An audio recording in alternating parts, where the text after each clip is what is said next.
Kiara Titos I ndodhe papritura, ja detajet. Ajo është vënë në qendër të një sulmi virtual pasi u bë dhe publikimi I reklamës së saj më të fundit, pasi ajo u zgjodh dhe si imazhi zyrtar I Digitalbit. Në profilin e saj kanë vërshuar shumë komente negative nga profile që me sa duket janë falco. Përdorues të ndryshëm shpreheshin me fjalë fyese kundër saj dhe kundër kompanisë. Ajo zgjodhi mos rri në heshtje por t'i demaskoj këta profile falco dhe tha se komentet me sa duket janë të blera dhe vinë nga llogari falco.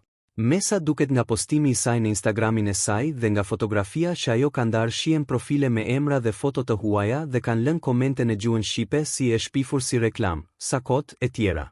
Kiara ka reaguar sot me ironi, duke theksuar se dikush po paguan para për të dëmtuar imazhin e saj.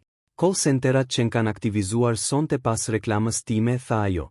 Sa lek po harxhoni për këto komentet falco? Më mirë mblidhini dhe bëni ndonjë kur për të shëruar xhelozin, mos I çoni dëmkot, ka shkruar Kiara. Ju si mendoni kush mund t'i ketë bërë këto mesazhe fyese kundër saj dhe kush I do asaj të keqen? Komentoni. Për më shumë lajme nga showbizi shqiptar ndiqni kanalin ton dhe bëni subscribe për të mos humbur asnjë lajm.